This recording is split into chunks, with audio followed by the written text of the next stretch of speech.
The entire city of Crestwood was laughing at my family's expense. My father looked like he was about to have a coronary right there in the front pew. Me, I wasn't worried. In fact, I kind of wanted to laugh because I'd woken up inside this novel 3 days ago. And I knew the real show was just getting started. And that's when she walked toward me. The maid of honor, the girl who was supposed to be nothing more than a background character, a footnote in the story. Her face was flushed, but her voice, though quiet, was steady. Are you still in need of a bride? The music at the wedding reception screeched to a halt.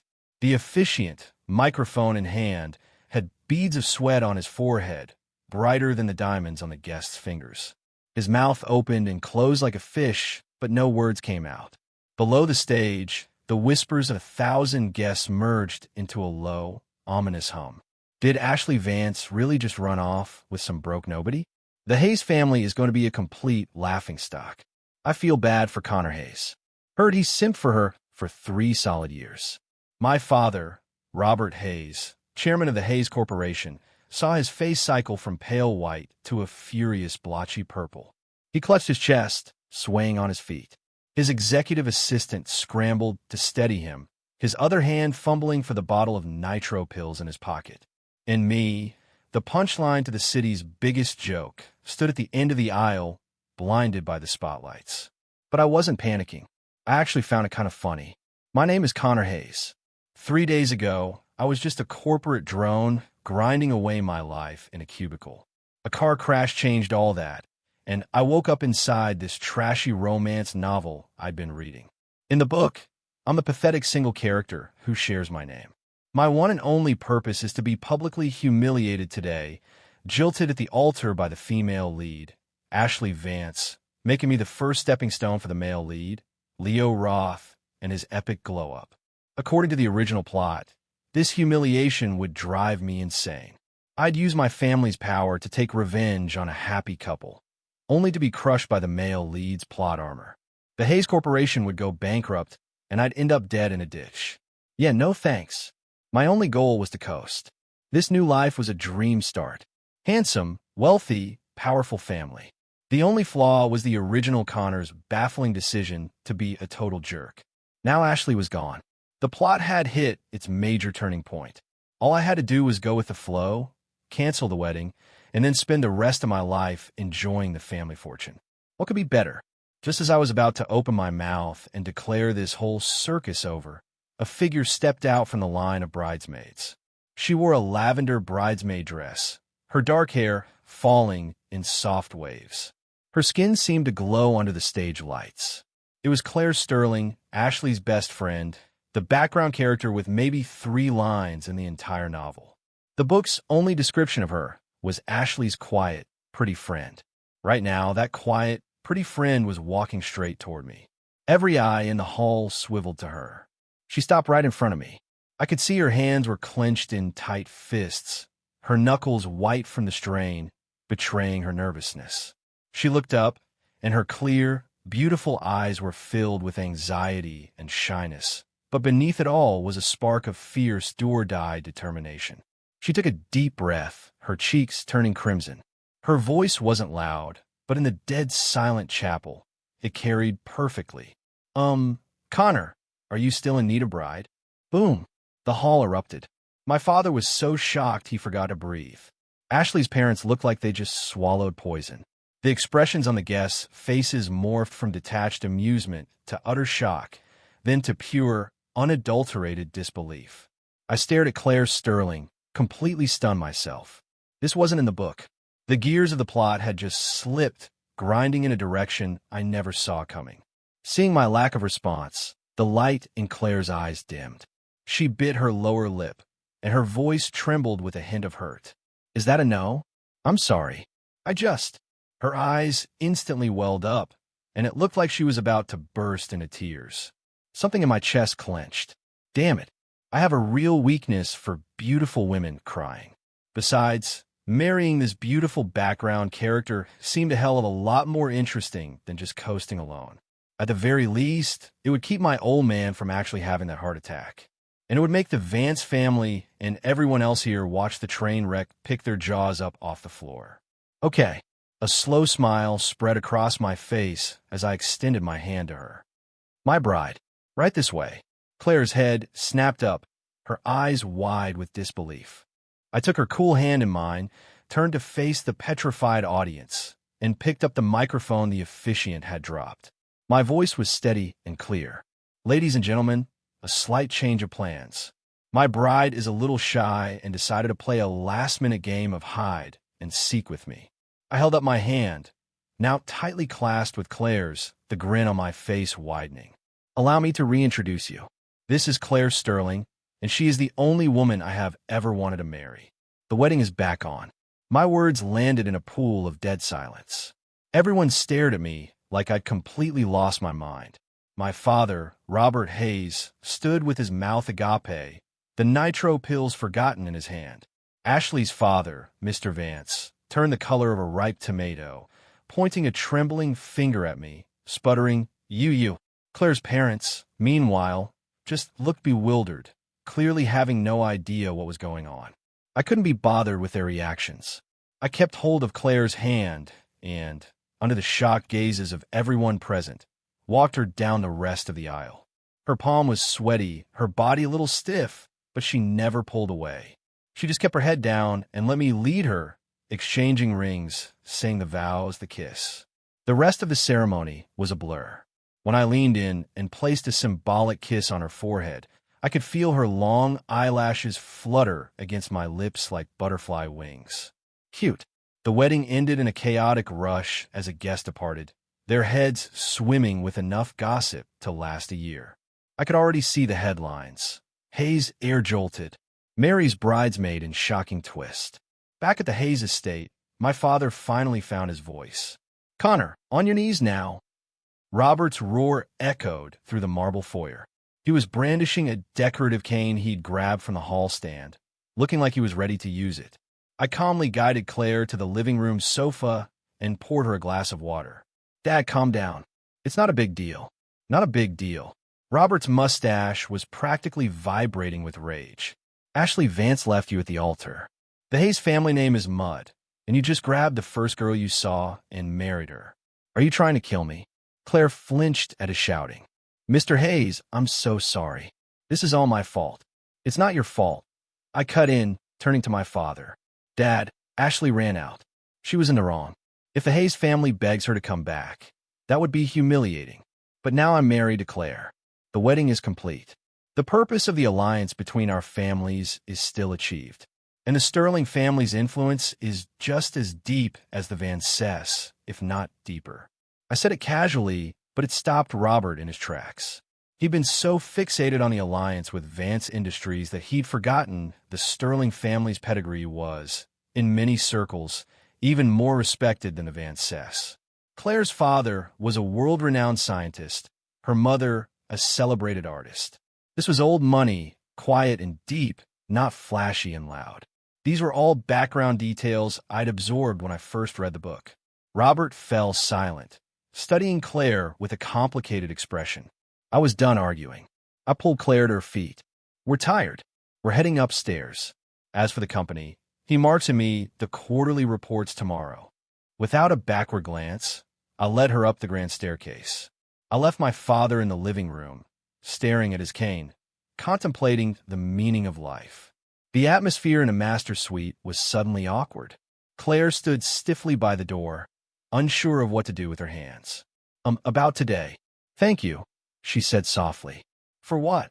I asked, walking over to the minibar and pouring myself a glass of whiskey. For making you the biggest joke in Crestwood? No, she said, shaking her head quickly. Thank you for being willing to marry me. I swirled the ice in my glass and turned to face her. Give me a reason.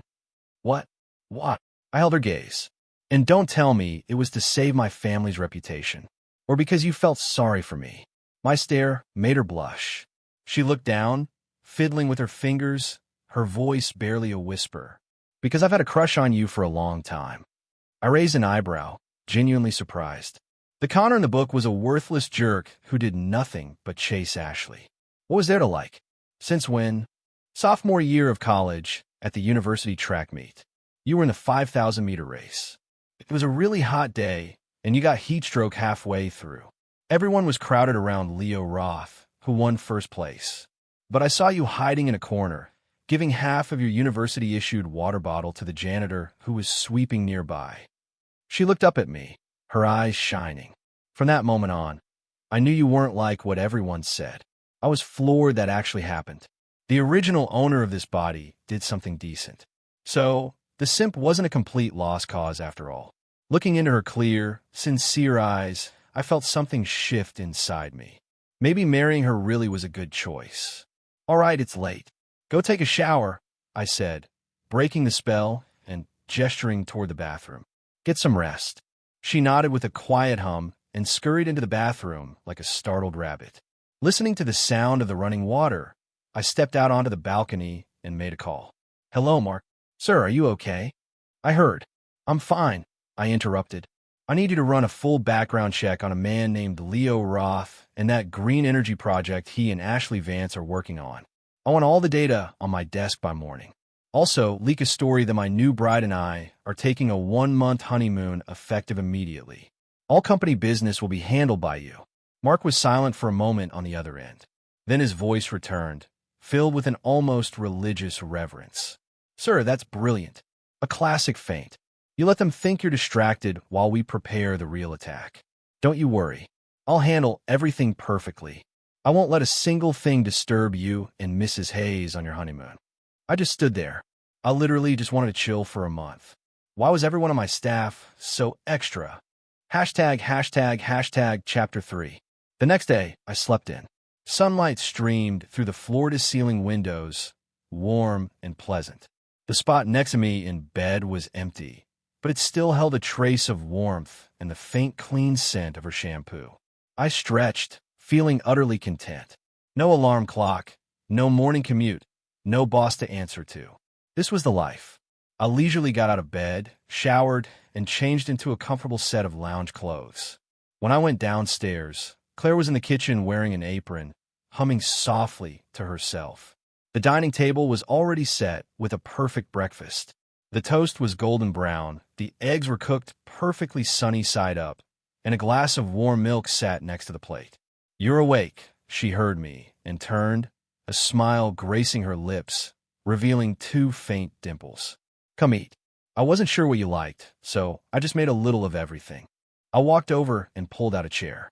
Staring at the beautiful breakfast spread, I felt a strange sense of dislocation.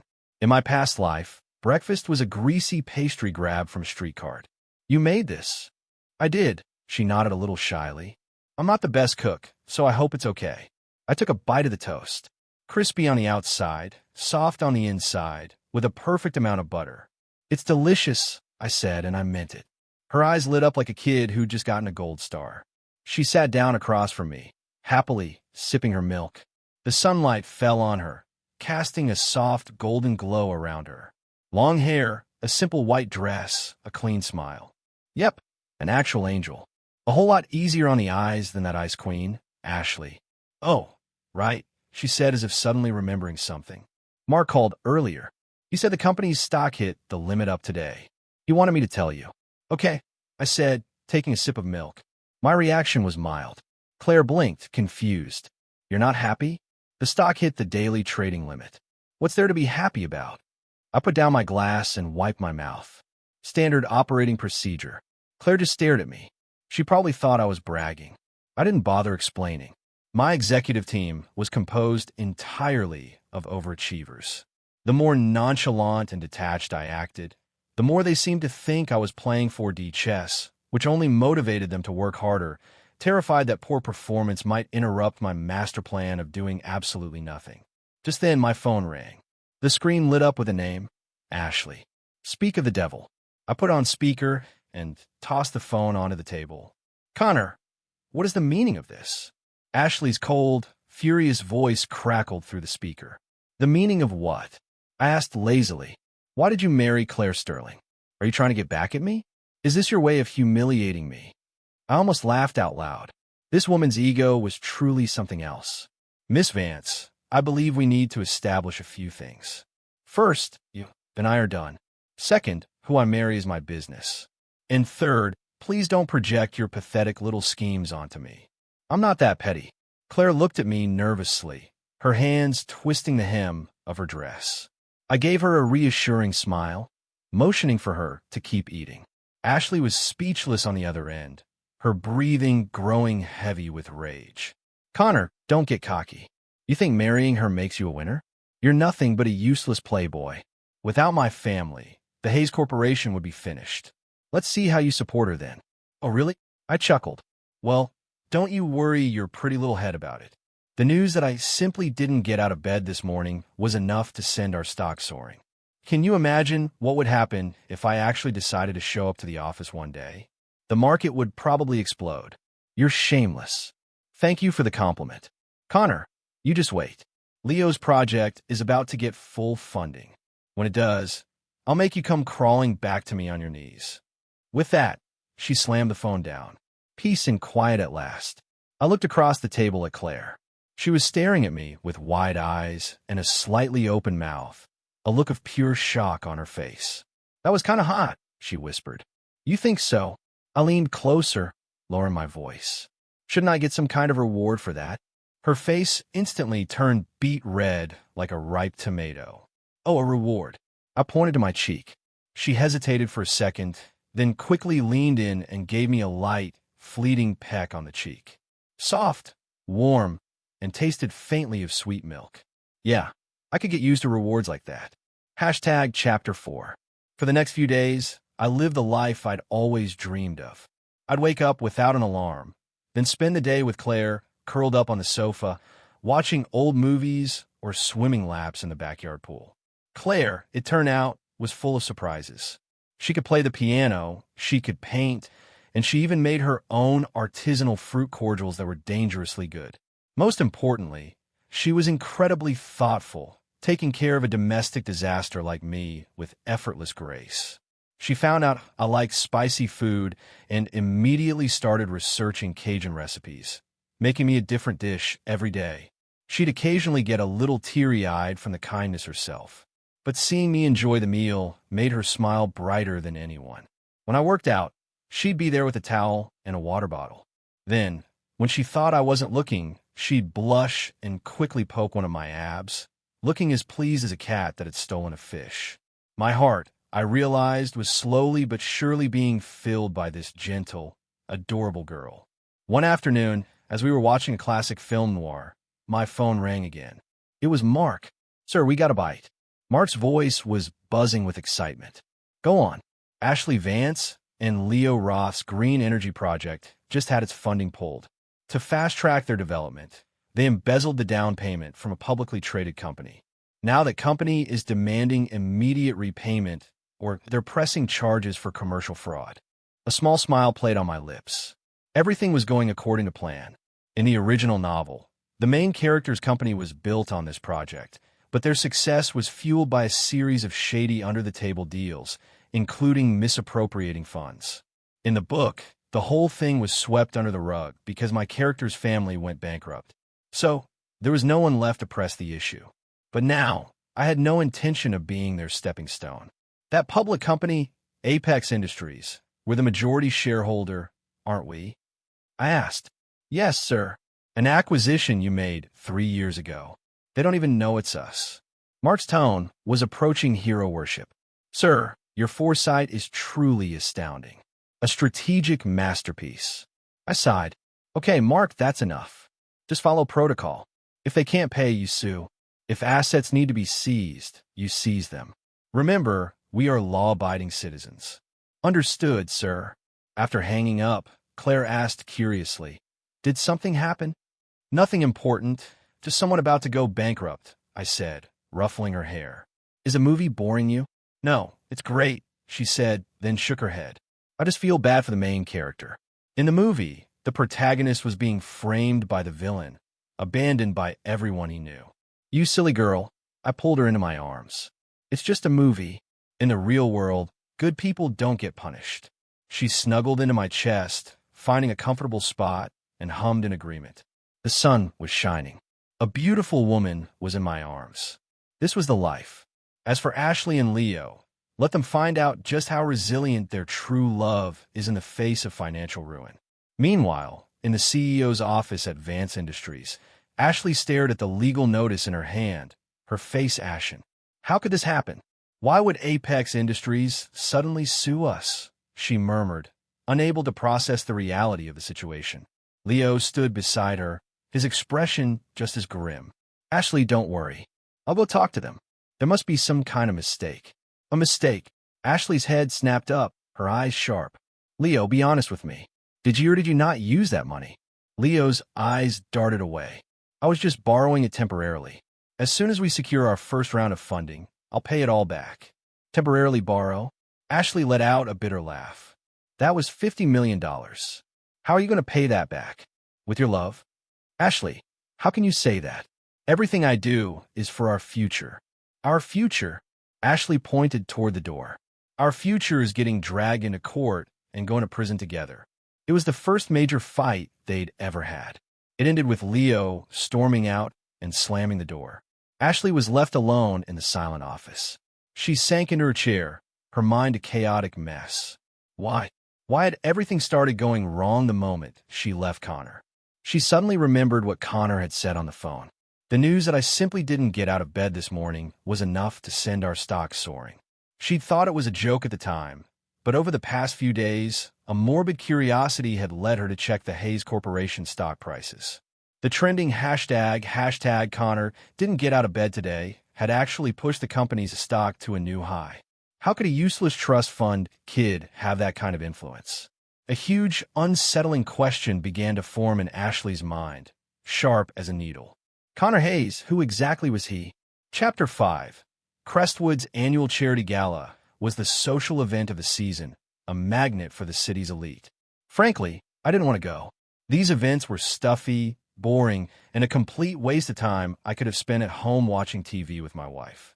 But my father had called, practically in tears, threatening to jump off the roof of the Hayes Corporation building if I didn't show up. So, with a heavy sigh, I put on a tux, and Claire and I made our appearance. I was in a custom tuxedo, while Claire wore a stunning gown, its hem dotted with tiny, glittering diamonds that looked like a captured galaxy. The moment she entered, she became the center of attention, elegant, graceful, with an ethereal air about her. Who is that? She's gorgeous. I think that's Connor Hayes' new wife, Claire Sterling. Wow, Connor Hayes really upgraded. She's 1,000 times better than that ice queen, Ashley Vance. Listening to the murmurs around us, I couldn't stop smiling. My wife, of course, she was the best. Claire was a little overwhelmed by all the attention, her hand tightening on my arm. Don't worry, I've got you, I whispered in her ear. She nodded, took a deep breath, and straightened her shoulders. We had just found a quiet table when two unwelcome guests appeared before us, Ashley Vance and Leo Roth. They both looked haggard. Ashley's face was caked in heavy makeup, but it couldn't hide the exhaustion and anxiety in her eyes. Leo was trying to project confidence, but the panic flickering in his gaze gave him away. It seemed that the $50 million hole was causing them some serious problems. Connor, Ashley said, her voice strained.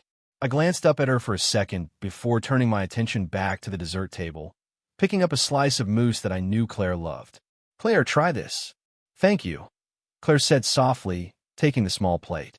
Our casual intimacy was like a dagger to Ashley. She saw it and clenched her fists, forcing down her anger. Connor, I need to talk to you.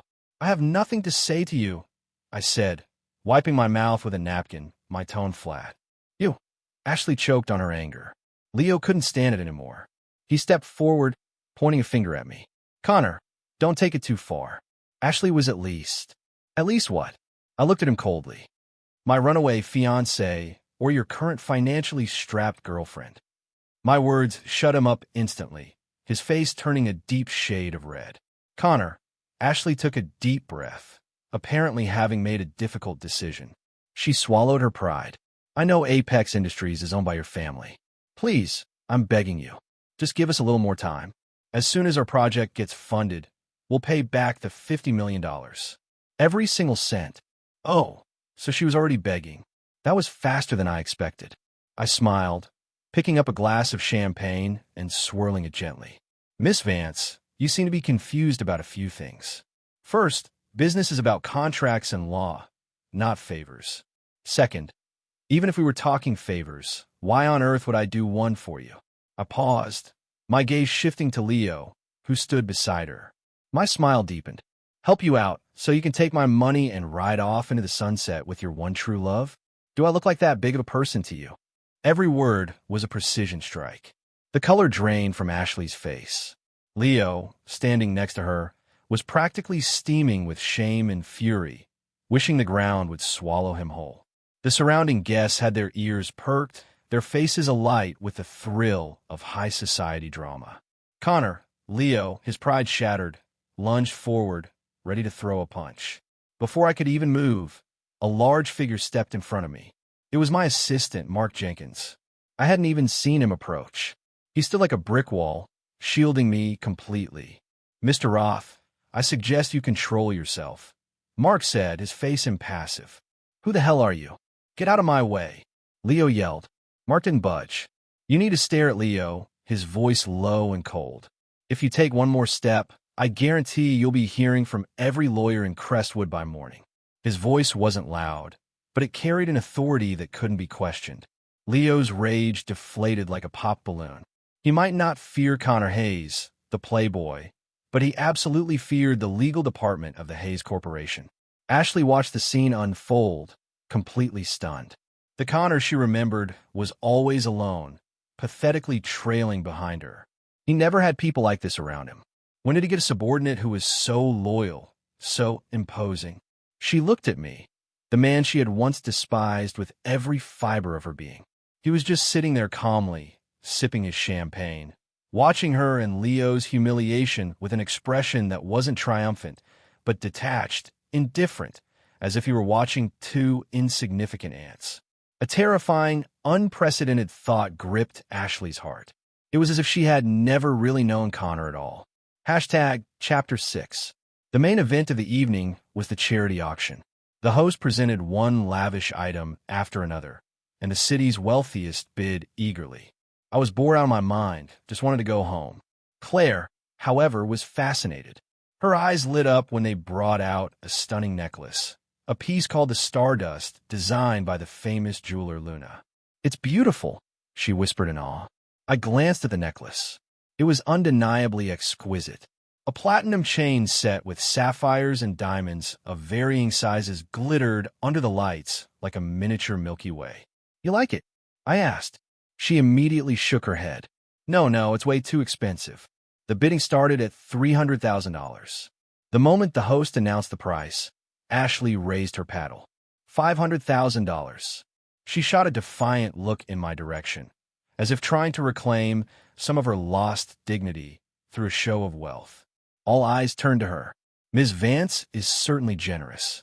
Looks like that business with Apex isn't affecting her cash flow." Leo straightened his back, a flicker of his old confidence returning. I just smiled and remained still. "You're not going to bid?" Claire asked me in a small voice, a hint of disappointment in her tone. "What's the rush? Let's let things play out a bit." Before long, the price had climbed to $1 million. Ashley, her jaw tight, raised her paddle again. $1,100,000. This was clearly pushing her financial limits. The auctioneer began the final countdown. 1.1 million going once. 1.1 million going twice. Just as his gavel was about to fall, I leisurely raised my paddle. 5 million. I stated the number calmly. The entire hall fell silent. Everyone stared at me as if I had grown a second head, jumping from 1.1 million to 5 million. Was he buying a necklace or just setting money on fire? The blood drained from Ashley's face. She stared at me, her eyes filled with a toxic mix of humiliation and disbelief. The auctioneer was stunned. When he finally recovered, his voice trembled. 5 million.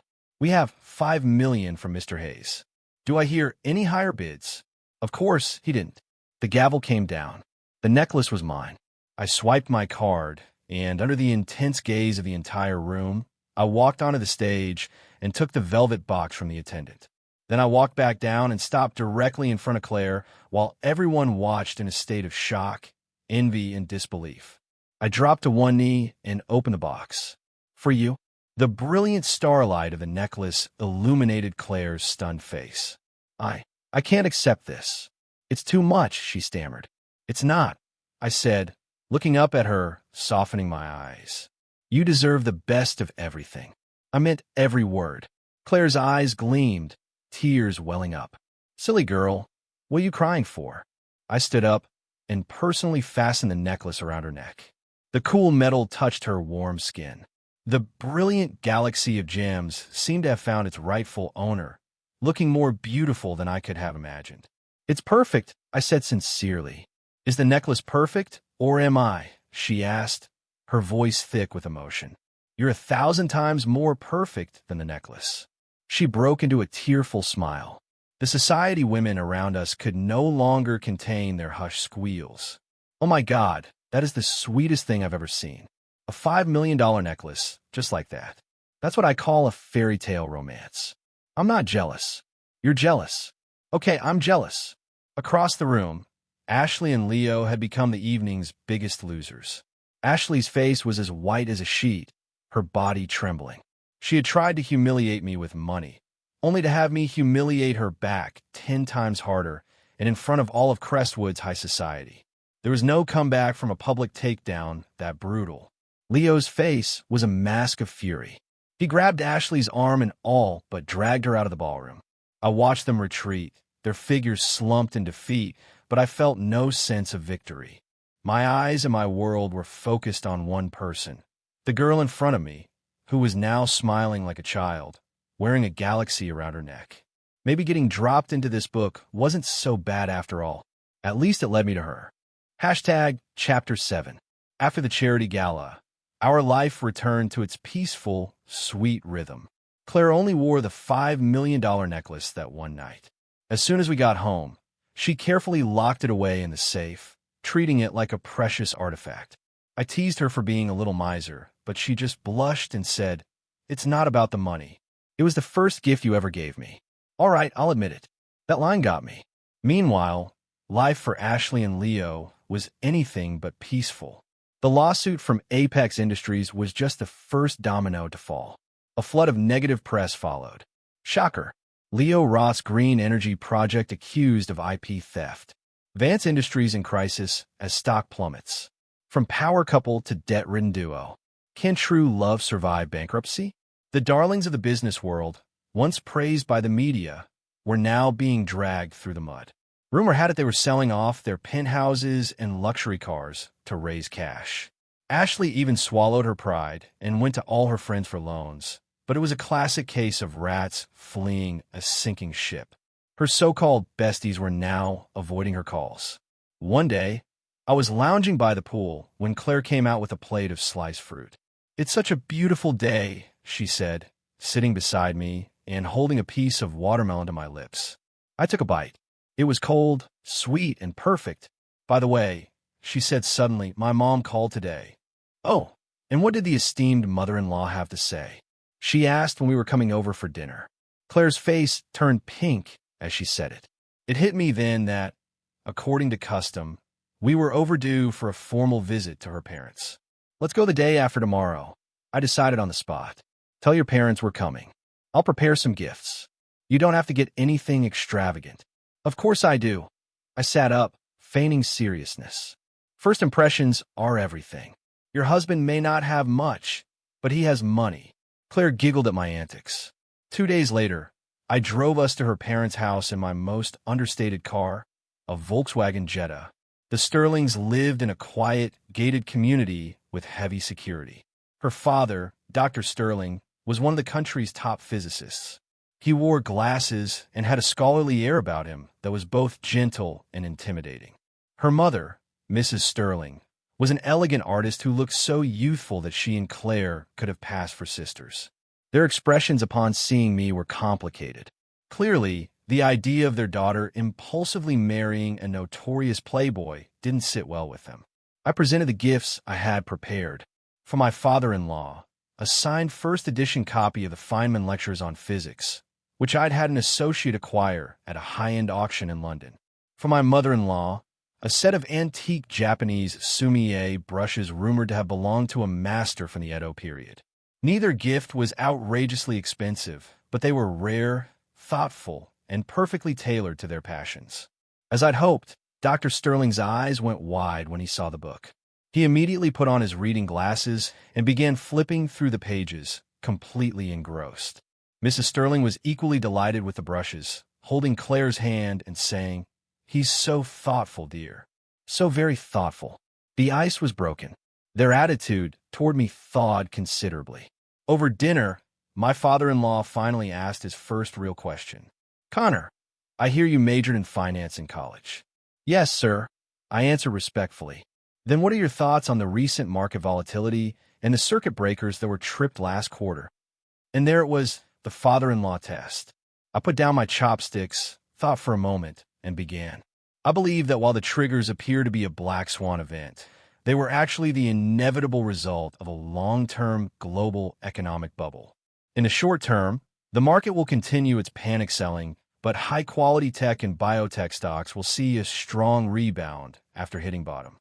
In my opinion, now is the perfect time to buy the dip. I spoke at length, moving from macroeconomic analysis to specific stock picks, my arguments clear and logical. The expression on Dr. Sterling's face shifted from scrutiny to surprise and finally to genuine appreciation. He nodded repeatedly, eventually putting down his own chopsticks and sighing.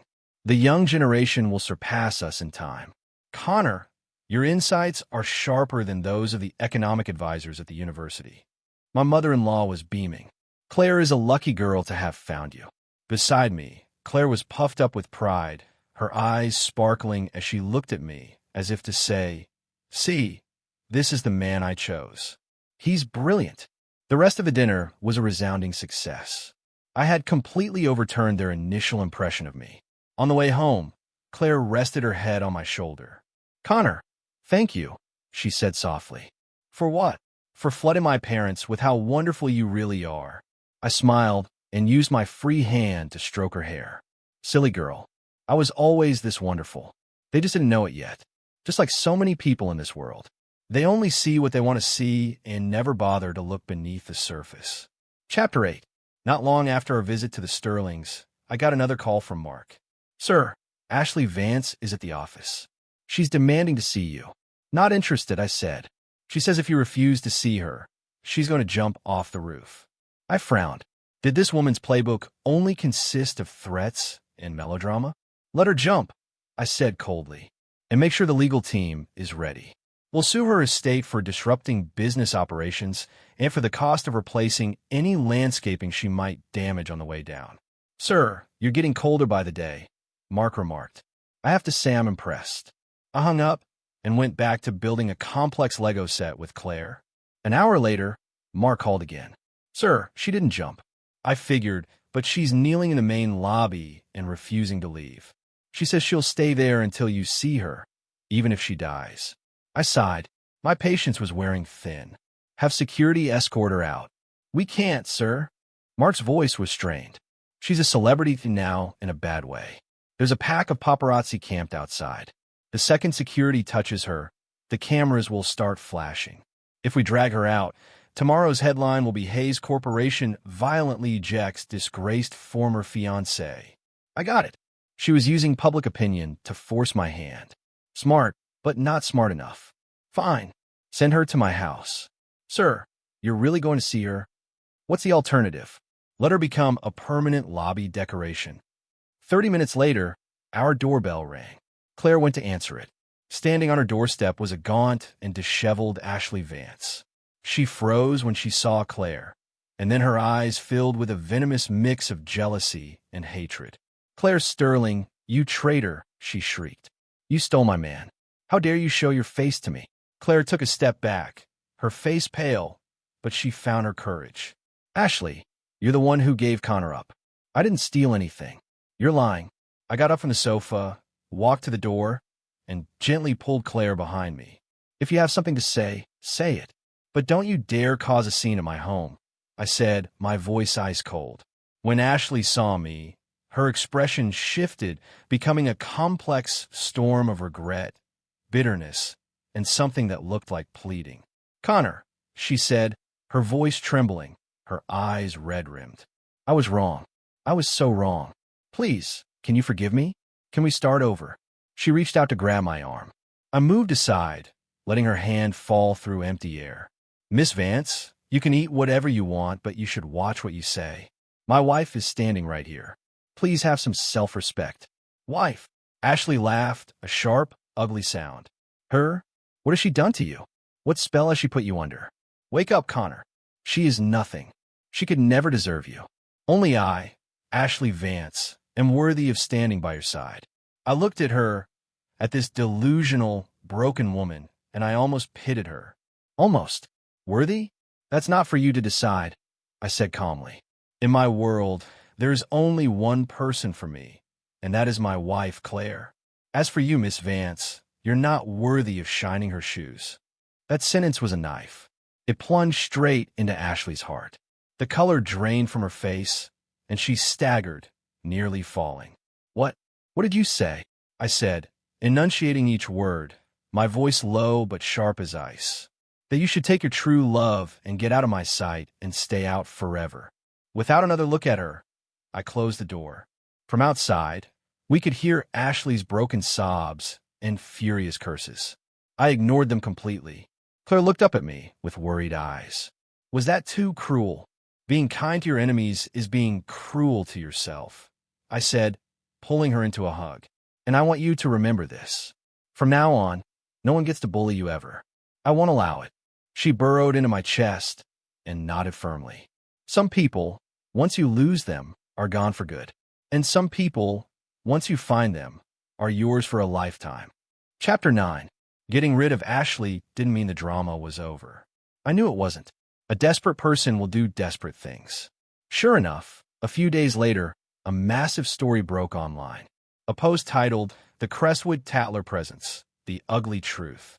A Scorned Lover's Revenge and the Fall of an Innocent Girl," went viral across every social media platform. In the post, an anonymous author spun a heart-wrenching tale of tragic love. The heroes of the story were a brilliant, down-on-his-luck genius, Leo, and a brave noble, Ares, who gave up everything for love. Ashley and I, of course, were cast as the villains, petty and vindictive, twisted by rejection. The post painted me as a monster who, after being jilted, used his family's immense power to crush Ashley and her true love, driving them to the brink of ruin. But the most vicious part was how they dragged Claire into it. The story claimed she was a gold-digging social climber who betrayed her best friend, saw an opportunity, and used her feminine wiles to seduce me and claw her way into the Hayes family. It was written with such overpromotion, and it even included evidence. There were screenshots of the sappy, desperate texts I'd sent Ashley back when I was still the scorned lover. There were also grainy long-lens photos of Claire and me in a secret meeting the day before the wedding, which was actually when she came to warn me Ashley was planning to run. The internet predictably lost its mind. In an instant, Claire and I were public enemy number one. The comment sections were a cesspool of hatred from people who had no idea what was really going on. OMG, this Connor Hayes guy is actual scum. If you can't have her, you destroy her. Pathetic. Ashley and Leo are so tragic. This is like a modern-day Romeo and Juliet. That Claire girl is the worst of them all. A backstabbing, two-faced snake. My phone was blowing up with calls from our PR department asking for instructions. My father was pacing a hole in his carpet, demanding to know if we should hold a press conference. I silenced my phone and turned it off. Then I looked across the room at Claire. She was sitting on the sofa, her face pale, silently scrolling through the comments on her own phone. Her head was down, but I could see that her knuckles were white from gripping the device so tightly. "Stop reading that," I said, walking over and gently taking the phone from her hand. "Connor." She looked up, her eyes red. "How can they say those things about us? They don't know anything. Because they're idiots," I said, pulling her into my arms and stroking her back. "And we don't listen to idiots, but I'm scared." Her voice was muffled against my chest. "I'm scared this will hurt you and your family's reputation." My heart melted. Even now, this sweet, silly girl was worried about me. Don't be, I said, tilting her face up to look at me. This is nothing. A little online noise can't hurt me. Your husband is tougher than that. All I need is for you to trust me. That's enough. She looked into my eyes, and I saw the fear in them slowly recede, replaced by a steady resolve. I trust you, she nodded firmly. I will always trust you. Good girl, I said, giving her a quick, reassuring kiss. After she calmed down, I stepped out onto the balcony and called Mark. Sir, the narrative online is spinning out of control, he said, his voice frantic. Relax, Mark, I replied, my own voice calm.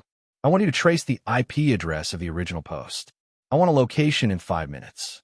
Also, draft a defamation lawsuit against the anonymous author and contact every major news outlet. Tell them I'm going live tomorrow morning. 10 o'clock sharp. Going live. Mark was stunned. Sir, you going to respond personally? Respond. I chuckled. No, Mark. I'm going to give the entire country a front row seat to a public execution. Ashley Leo, you thought you could hide behind a keyboard and get away with it? The game is just getting started. Hashtag Chapter 10. The next morning at 10 o'clock, I started a live stream for my personal social media account. The title was simple, Let's Talk. Instantly, millions of viewers flooded the stream. The chat was scrolling so fast, it was an unreadable blur. Front row seat for the drama. Here we go. Let's see how this scumbag tries to spin this. Where's the snake? Claire too scared to show her face. I sat in a leather chair in my study, a wall of books behind me. I ignored the chat and offered a calm smile to the camera. Good morning, everyone. I'm Connor Hayes. I know you're all here today expecting an explanation, but before I give you one, I'd like to show you all a short video. With that, I snapped my fingers. The screen split, and a high-definition security camera feed began to play. The location was a quiet corner of a coffee shop. The subjects were Ashley Vance and Leo Roth. The timestamp was from the day before the slanderous article was posted. In the video, Ashley slides a debit card across the table to Leo. There's $500,000 on this, she says. Find a good writer. I want you to polish our story and get it posted everywhere online. Make us sound as tragic as possible and make Connor sound as evil as you can.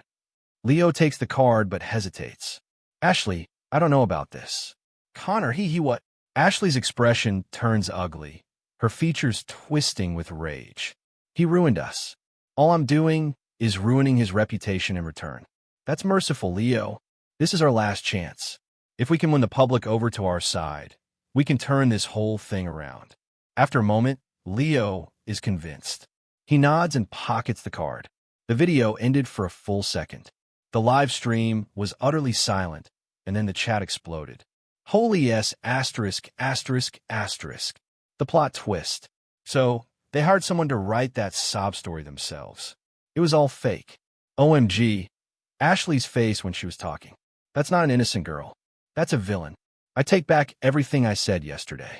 I'm the idiot. I watched the tidal wave of comments, a slow smile spreading across my face. All right, everyone. You've seen the video, I said, my face reappearing on screen. Now, let me address your main questions. First, did I retaliate against Ashley and Leo because I was rejected? The answer is no. Apex Industries sued them because they embezzled $50 million. That's commercial fraud. It's a crime. I was simply being a law-abiding citizen and doing what anyone in my position should have. Second, regarding my wife, Claire Sterling. The post claimed she betrayed her best friend and seduced me. That is a complete and utter lie. The truth is, on my wedding day, when the entire world was laughing at me, she was the only person who offered me a shred of dignity. At my absolute lowest point, she chose to stand by my side without a moment's hesitation. This kind, brave, wonderful woman was attacked with the most vicious words imaginable by thousands of you. And I have to ask those of you who slandered her, don't you feel even a little bit ashamed? My voice was quiet, but every word carried weight. The sentiment in the chat had completely reversed. Mr. Hayes, I am so sorry. I was wrong. Claire, please forgive us. We were all fooled. Ashley and Leo need to be run out of town. Fraud. And finally, I said, picking up a thick legal document from my desk and holding it up to the camera. This is the lawsuit my attorneys have filed against the publisher of that article, as well as every single social media account and blog that spread these defamatory lies. The internet is not above the law. Everyone who hides behind a keyboard will be held responsible for their words. That's all I have to say. Thank you for your time. I ended the live stream. The world went quiet. I turned and saw Claire standing in the doorway of the study, her eyes red, watching me. I opened my arms. She ran into them, holding me tight, and started to cry. But this time, they were tears of relief. "So it's all over now?" I whispered, stroking her back. "Connor, you're amazing," she mumbled into my chest. "You're just now figuring that out." I'm home. Outside, the sun was shining brightly. I knew this ridiculous drama was finally coming to a close, and our story was just beginning. My live stream was a bombshell that detonated over the city of Crestwood. Ashley and Leo became social pariahs overnight. Their self-produced melodrama was now the internet's biggest joke. The stock for Vance Industries went into a nosedive, and they soon received a delisting warning from the stock exchange. Leo was officially investigated by the police for commercial fraud and intellectual property theft. I heard that when they arrested him, he was screaming, "It was Ashley's idea. She made me do it." Their fairy tale romance, once the envy of the city, ended in a pathetic display of backstabbing and blame. Ashley's fate was even worse. She was facing bankruptcy and crushing debt. But now she also had to contend with the full, quiet wrath of the Sterling family. Dr. and Mrs. Sterling may have been academics, but they weren't pushovers. Seeing their beloved daughter slandered so publicly had awakened a protective instinct they rarely showed. They leveraged their extensive network of contacts, and from both a legal and business standpoint, they began to systematically dismantle what was left of the Vance family's influence. It was only then that Ashley finally understood that her quiet, unassuming best friend was backed by a power she couldn't even comprehend, let alone fight. She had a complete breakdown. One afternoon, I received an unexpected call. It was from Ashley's father, Mr. Vance. His voice on the phone was old and tired, laced with desperation. "Connor, my boy." "No, Mr. Hayes. Please, I'm begging you. Spare the Vance family. Spare Ashley. She knows she was wrong." "Mr. Vance, you're talking to the wrong person," I said, my tone neutral. I never had any intention of going after anyone. Everything that's happened to her, she brought upon herself.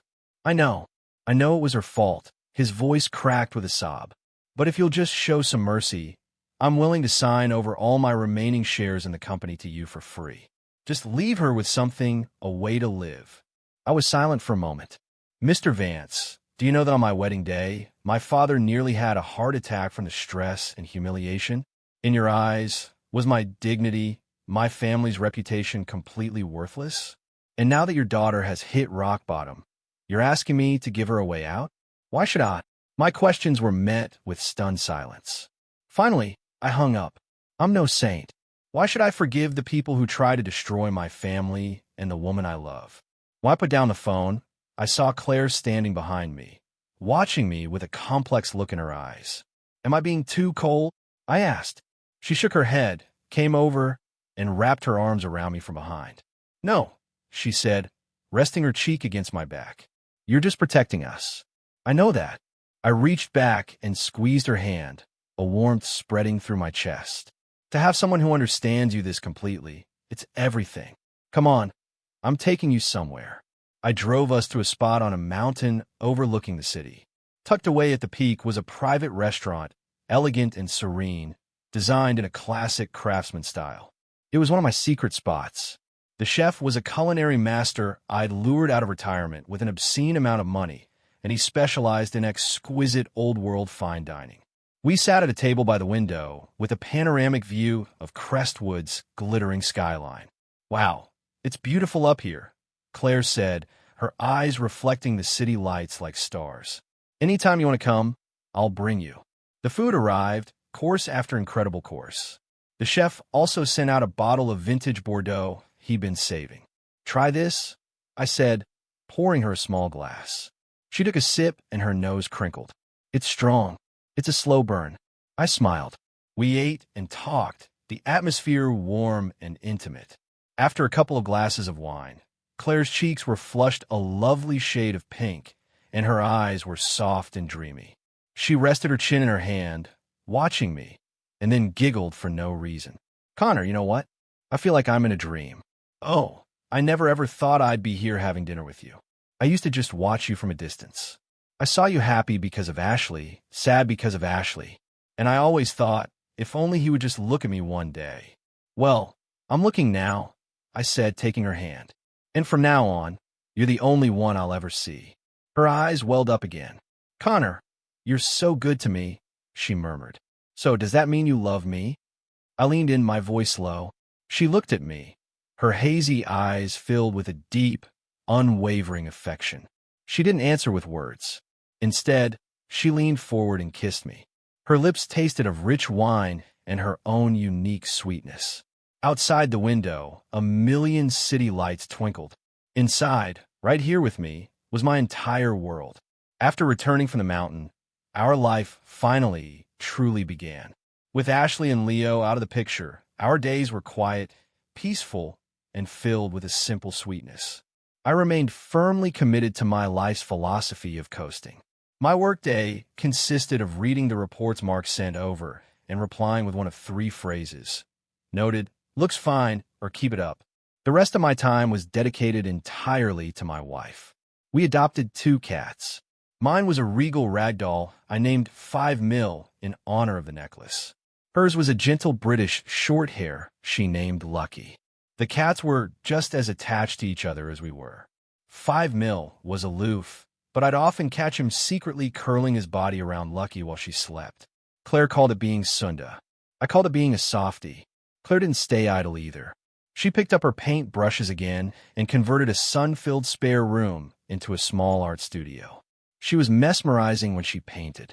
The sunlight would stream in, illuminating the dust motes dancing in the air, and she would look like a figure from a masterpiece herself.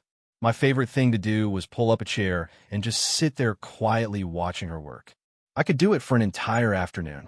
One day, she was painting a field of sunflowers. Watching her, an idea popped into my head. Claire, let's go on a trip. A trip? She paused, brush in hand, surprised. Yeah, I nodded. A real honeymoon. Just the 2 of us. Her eyes lit up. Okay, where should we go? I thought for a moment. Wherever you want. She propped her chin on her hand, thinking seriously. I want to see the ocean, she finally said. The kind that's so blue you can't tell where the water ends and the sky begins. Done. We'll go see the ocean. I had Mark book 2 first-class tickets to the Maldives and reserve a private island for our stay. Before we left, my father called me. You brat, running off again? What about the company? Dad, Mark and the team have it handled. The company is doing great, I said lazily. This is my honeymoon. It's important to you. He sputtered, but then his tone softened. All right. That girl is a keeper. You treat her right. And while you're at it, hurry up and give me a grandchild. He hung up before I could reply. I stared at my phone, half amused, half exasperated. A grandchild. That was one thing that was out of my hands. On the private jet to the Maldives, Claire was as excited as a little kid, constantly pointing out cloud formations and taking selfies with me. Connor, look. That cloud looks like cotton candy. It does. Connor, let's take another picture. Okay. Seeing her radiant smile filled me with a profound sense of peace. This is what it felt like to love someone. You just wanted to make them happy. You wanted to give them everything beautiful in the world. You realized that their smile was all it took to light up your entire universe. We arrived in the Maldives and checked into our overwater bungalow. The moment we opened the doors, we were greeted by an endless expanse of turquoise water and clear blue sky. Claire let out a whoop of joy, kicked off her shoes, and ran onto the white sand beach, her dress billowing behind her like the wings of a butterfly. I stood on the deck watching her, an unconscious smile on my face. For the next few weeks, it felt like we were the only 2 people in the world. During the day, we'd go snorkeling, swimming among vibrant coral reefs and schools of tropical fish. In the evenings, we'd walk hand in hand along the beach, watching the spectacular sunsets paint the sky in fiery shades of orange and pink. At night, we'd lie on the sand and gaze up at the blanket of stars. "Connor," she whispered, snuggled against my side, pointing at the sky. "Do you think people can see those same stars from home?" "They can. Isn't that amazing? We're so far away, but we're all under the same sky." "It is. We're so lucky," she said, turning her head to look at me, her eyes shining brighter than any star above us. "We get to be together every single day." I leaned down and kissed her. The gentle sea breeze, the soft rhythm of the waves. This moment, this was eternity. After 2 blissful weeks in the Maldives, we reluctantly returned to Crestwood. Mark was waiting for us at the airport. "Welcome back, sir, Mrs. Hayes," he said, taking our luggage. "Anything blow up while I was gone?" I asked casually. "Business as usual," Mark reported. Although the Vance family officially declared bankruptcy, Ashley Vance has disappeared. The rumor is she had a complete mental breakdown and was checked into a private care facility. I paused for a half step, then kept walking. Noted I wasn't surprised. That outcome had been inevitable. She had aimed for the stars, but was destined for the fall. Her tragedy was sealed the moment she made her choice at the altar. When we got home, our 2 cats ambushed us, rubbing against our legs and purring up a storm. Claire scooped Lucky into her arms, her face breaking into a wide smile. "It's good to be home," she said. I couldn't agree more. There's no place like it, especially when your home is filled with the people and pets you love. Life fell back into its comfortable rhythm. I coasted. Claire painted, and together we cuddled cats, watched movies, and cooked. It was a simple life, a perfect life. One afternoon, while Claire was painting, she suddenly felt nauseous and gagged a few times. I shot up from my chair. "What's wrong? Are you okay?" "I'm fine," she said, waving a hand, though her face was a little pale. "Just a bit queasy. I think I ate something that didn't agree with me yesterday." I wasn't convinced. I insisted on taking her to the hospital for a checkup. We went through the whole process: registration, waiting, a battery of tests. As we waited for the results, I was more nervous than she was, my palms sweating. Finally, a doctor came out with a chart. "Mr. Connor Hayes, that's me," I said, standing up immediately. The doctor looked from me to Claire, and a warm smile spread across his face. "Congratulations. Mrs. Hayes is pregnant, about 6 weeks along." Boom. My brain went completely blank. Pregnant? I was going to be a father. I just stood there, stunned in silence, unable to process the words. Claire was equally shocked. She instinctively placed a hand on her stomach, her eyes wide with disbelief. "Doctor, are you sure?" she asked, her voice trembling. Positive, the doctor beamed. "The ultrasound shows a healthy gestational sac. Congratulations. You're going to be parents." I was still in a daze when we left the hospital. I hovered around Claire like a nervous mother hen, walking so slowly it was almost comical. "Careful on the curb. Are you thirsty? Do you want some water? Are you tired? We should take a cab." Claire looked at my over-the-top antics and couldn't help but laugh. "Connor, you're being ridiculous. I'm not made of glass." "Doesn't matter," I said with utmost seriousness. "You are now a national treasure. Top-level security detail. Effective immediately." The first thing I did when we got home was call my father. He was silent on the other end of the line for a good 30 seconds. Then a deafening, joyous roar erupted from the phone. "Yes. Wonderful. The Hayes family has an heir. Good job, son. You finally did something right." His excitement quickly morphed into frantic planning. "How is Claire feeling? Is she okay? Have you hired a nanny?" "No. Nannies aren't reliable. I'll find one myself. And a nutritionist and a maternity nurse. Only the best." Listening to his delirious rambling, I didn't know whether to laugh or cry. It looked like the Hayes household was about to enter a new era of chaos. After hanging up, I watched Claire as she sat on the sofa, gently stroking her still flat stomach, a look of soft wonder on her face. A feeling of profound, overwhelming happiness filled my chest. I walked over and knelt in front of her, placing my hand over hers. "Claire, thank you. Thank you for coming into my life. Thank you for giving me a home. Thank you for making my world complete." After Claire's pregnancy was announced, My status in the household plummeted. I used to be number one. Now Claire was number one, the baby was number two, the two cats were tied for third, and I was dead last. My father, Robert Hayes, transformed into a full-blown grandparent chief. He cleared his entire schedule to be on 24/7 Claire watch. One day, he'd show up with some exotic, nutrient-rich soup he'd cooked himself. The next, he'd fly a nutrition expert from Switzerland. If Claire so much as frowned, he'd panic. "Claire, dear, are you feeling all right? Should I call the doctor? Claire, is there anything you're craving? Just tell your father-in-law. I'll have it made for you." I watched his fawning with amusement. "Dad, you were never this nice to me." He shot me a glare. "Can you be compared to my grandchild? Go on, get out of the way. You're a distraction." I sighed. Right. I was just the genetic material provider. Claire's parents were just as ecstatic. Her mother moved in with us under the pretext of taking care of her daughter, but it was really to compete with my father for the title of most doting grandparent-to-be. Our home became a daily battleground of affection. In the morning, my father would present a bowl of chicken soup. "Claire, drink this. It's good for you." Her mother would immediately appear with a bowl of fish soup. "Robert, that's far too greasy for a pregnant woman." "Claire, drink this. It's much more nutritious." The two of them would then argue for 10 minutes about the nutritional value of their respective soups.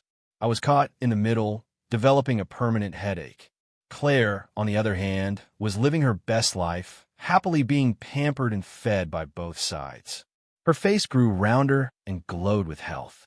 She'd lean against me, munching on an apple my father had peeled while sipping a fresh-pressed juice from her mother, her eyes closed in contentment. "Connor, I feel like a queen." "You are a queen," I said, gently pinching her chubby cheek. "My queen." In addition to the grandparents, we also gained 2 new family members, 2 golden retrievers. My father insisted that the baby would need playmates when he grew up. This, of course, presented a direct threat to the status of 5 Mil and Lucky, the 2 cats. The 2 dogs and 2 cats engaged in a daily dramatic struggle for attention and affection. 5 Mil, with his aloof demeanor and superior combat skills, remained the undisputed king of the household pets. Lucky, the master of cuteness, charmed her way into everyone's hearts. The 2 Goldens were happy-go-lucky goofballs who were constantly getting bullied by 5 Mil, but seemed to enjoy it.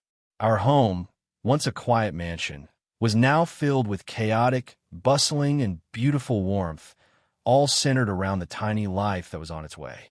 Every day, I looked at this wonderful, crazy circus and felt a deep sense of peace.